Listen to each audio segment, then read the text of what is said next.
지난 2019년 8월 서울 관악구의 한 빌라에서 아들과 단둘이 살던 한 40대 여성이 숨진 채 발견됐습니다. 침대 위에서 흉기에 찔렸는데 아들도 함께 변을 당했습니다. 수사는 쉽지 않았습니다. 지문과 족적 등 유의미한 범인의 흔적이 남아있지 않았기 때문입니다. 창문도 닫혀 있었고 출입 장치를 뜯지도 않아 별다른 외부 침입 가능성도 발견할 수 없었습니다. 그리고 결정적으로 범행에 사용됐을 흉기가 끝끝내 발견되지 않았습니다. 미궁에 빠지는가 싶었지만 사건 발생 한 달여 만에 별거 중이던 남편이 유력한 용의자로 검거돼 충격을 줬습니다. 그런데도 남편은 끝까지 혐의를 부인했습니다.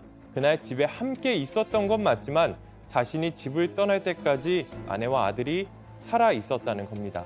법정에선 치열한 공방이 이어졌습니다. 이 남성이 살인을 저질렀다는 직접 증거는 어디에도 없었기 때문입니다. 흉기도 목격자도 없던 살인 사건. 오늘 사건 엑스파일에서는 관악구 모자 살인 사건을 파헤쳐 보겠습니다. 자, 이 관악구 모자 살인 사건 드디어 어제 대법원 확정 판결이 나오면서 마무리가 됐는데 제가 이걸 예전에 무슨 그것이 알고 싶다에서 이 사건을 다뤘던 기억이 납니다. 그래서 뭐 상당한 공분을 또 사기도 했는데 말이죠.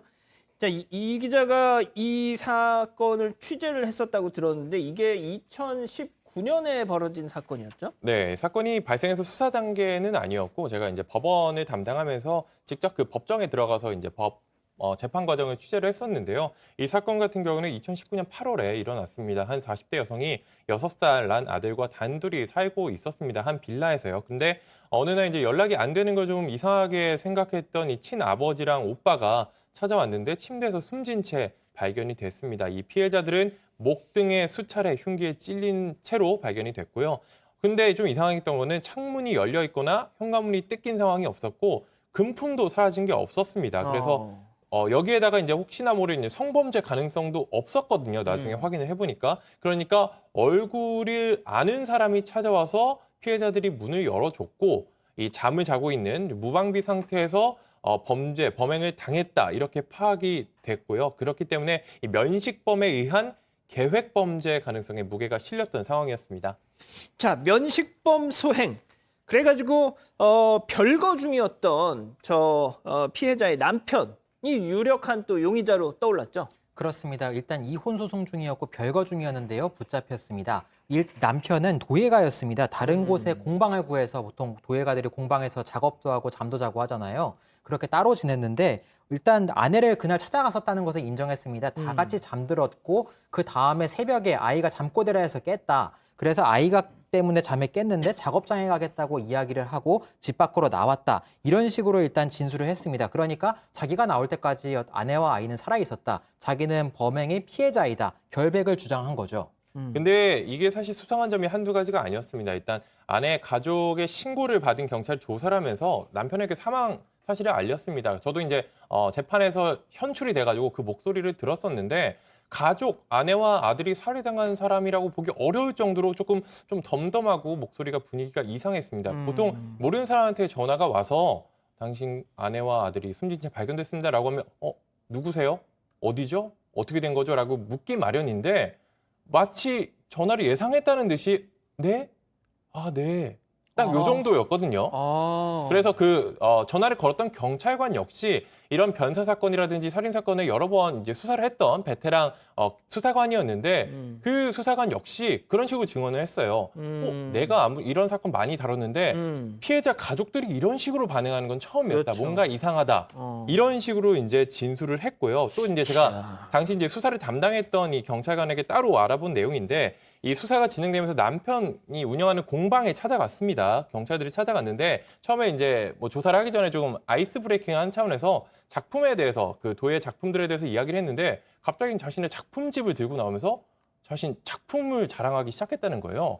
그래서 그 순간 수사관 같은 경우에는 그걸 딱 보는 순간 이 사람이구나. 그런 직감이 왔다고 이야기를 하더라고요. 그렇군요. 아니, 소장님, 인간이 겪는 가장 극심한 스트레스 중에 하나가 배우자의 죽음, 또 자식의 죽음이라고 저는 어디서 읽은 기억이 나거든요. 네, 그게 이제 스트레스 검사하면 맨 위에 가장 강력한 스트레스를 주는 요인이에요. 그런데 지금 6살짜리 눈에 넣어도 안 아플 만한 아이까지 같이 그것도 굉장히 잔인하게 살해를 당했는데 네. 이런 어떤 차분한 반응은 나올 수가 없죠. 웬만한 사람들은 다 놀라고 말을 잇지 못하고 충격을 받고 그다음에 이제 공방에 찾아갔을 때도 굉장히 좀 회피하는 모습인 거잖아요. 다른 얘기로 넘어가려고 그러고 이게 지금 경찰하고 그 피해자의 가족이 아이스 브레이킹 할 타임은 아니잖아요. 그러니까 이런 걸 봤을 때 굉장히 좀 평범하지 않죠. 자, 그런데 변호사님 중요한 거는 핵심 증거. 이 남편이다라고 딱 이 규정할 수 있었던 그 증거가 없었다는 거 아닙니까? 지금 피해자들이 흉기에 의해서 목숨을 잃었는데 그 흉기가 없었더라는 거죠. 근데 의심가는 부분이 있었어요. 남편이 가지고 있었던 그 부엌칼 세트가 있는데 이게 그냥 하나만 있는 게 아니라 크기하고 용도에 따라서 여러 가지가 있지 않습니까? 딱 그 세트 중에서 하나가 없어졌다라고 피해자 가족들이 주장을 한 겁니다. 예. 마침 근데 그게 없어진 게 피해자들의 시신에 남은 그 상처와 비슷한 크기하고 종류라는 건데 못 찾았어요, 끝까지. 근데 지금 이 남편이 도예가라고 했잖아요. 예. 이 흔치 않은 전기 가마, 고열을 낼 수 있는 가마가 있었기 때문에 경찰에서는 흉기하고 또 범행 당시 입었던 옷도 그 가마에 태워버린 게 아닌가라고 추정만 했습니다. 자, 그러면은 그 경찰에서는 이렇게 정황만 있는데 왜 이 남성을 이 남편을 범인이라고 본 거죠? 일단 범행 동기가 분명히 있다고 봤습니다. 동기? 경제적인 이유, 돈 때문이라고 판단했습니다. 왜냐하면 이 남편인 도예가가 생계 유지가 어려웠습니다. 그래서 아내에게 경제적 지원을 받고 있었는데 이혼 소송이 진행되고 계속 사이가 나빠졌습니다. 그래서 집에 보증금을 노렸을 것이다. 당시 또 경마에 빠져 있었거든요. 그래서 여러 가지 이유 때문에 보증금을 노렸을 가능성이 있다고 봤고 여러 가지 상황 정황들도 파악합니다. 우선 숨진 시각에서 좀 이제 법의학자들이 당시 시신을 좀 부검을 하고 또 감정을 했는데 윗속에 음식물이 남아 있었어요. 이 음식물에 남아 있는 양과 정도로 봤을 때 밤에 음식을 먹고 6시간 안에 숨졌을 것이다. 그러면 남편이 어쨌든 방문했다고 인정했으니까 집에 함께 있었던 남편이 범행을 저질렀을 것이다. 이런 판단을 했고요. 또 그 외에도 남편이 좀 범행 이후에 모든 것을 인멸하는 증거를 없애려는 정황도 파악했습니다. 세차도 하고 이발도 하고 헬스장에서는 목욕만 하고 나왔고요. 블랙박스 칩도 사건 다음 날 바로 사서 바꿨습니다. 그리고 심지어 범행 직전 다운받아서 본 영화와 예능 프로그램이 있었습니다. 근데 범죄 관련 프로그램이었어요. 근데 범행 수법이 이번 사건과 비슷했습니다. 그래서 이 내용들을 토대로 검찰은 이 남편이 범행을 저질렀을 것이다 판단했습니다. 자, 당시에 어떤 프로파일러는 또 이렇게 분석도 했었네요. 이 아이 같은 경우는 아이의 시신은 이제 베개로 얼굴이 덮어져 있었던 상태로 발견이 됐다는데 프로파일러가 분석을 하기를 순간적으로 아이에 대해서는 좀 어떤 미안한 감정, 죄책감 때문에 그 얼굴을 보지 못하고 이렇게 범행을 저질렀던 것 같다. 뭐 이렇게 또 해석을 했다고 하더라고요.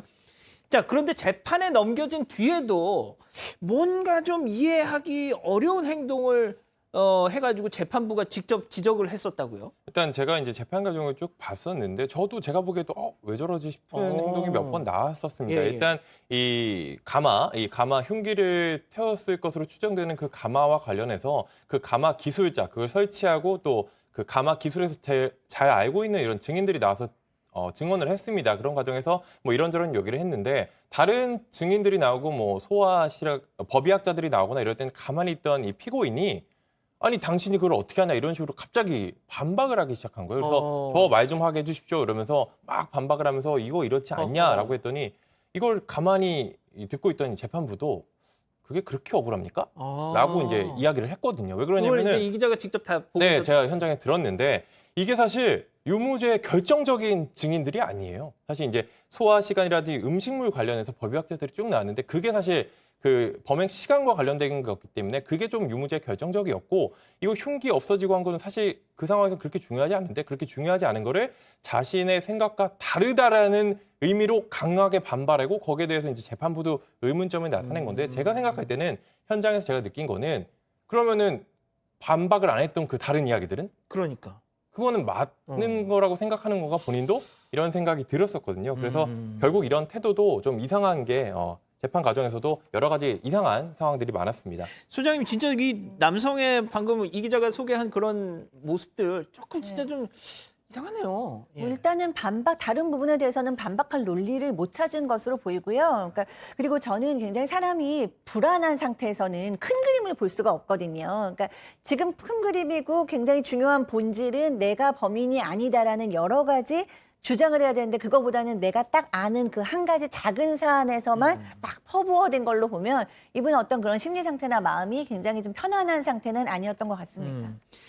자, 변호사님 1심부터 2심 대법원까지 쭉 유죄를 인정했어요. 네, 그렇습니다. 결정적으로 아까 말씀드린 것처럼 흉기가 없었어요. 사실 흉기가 되게 어떻게 보면 살인사건에서 굉장히 중요한 역할을 하는데 피해자의 소유였던 칼이 없어졌다는 것 말고는 흉기가 없었거든요. 예. 그런데도 불구하고 다른 가능성이 없다라고 1심 봤던 겁니다. 그러니까 피고인은 뭘 얘기하냐면 뭐 청부살인도 있을 수가 있고 다른 사람이 우리 저 아내를 해쳤을 수도 있다라고 얘기했는데 그냥 그럴 수도 있다이지만 그랬을 가능성이 실제로는 없어 보이는 겁니다. 아하. 그러니까 오로지 남아있는 가능성이라고는 이 피고인인 남편이 범인이라는 가능성이 남아 있었고 또 실제로 동기 또 성격 이런 것들도 어느 정도 뒷받침을 했다. 그래서 1심에서부터 무기징역이 선고가 됐고 항소심 대법원까지 그대로 확정이 됐습니다. 자, 변호사님 좀 짧게 직접 증거가 없는데도 정황만으로 유죄를 인정한 상당히 뭐 드문 사례죠. 뭐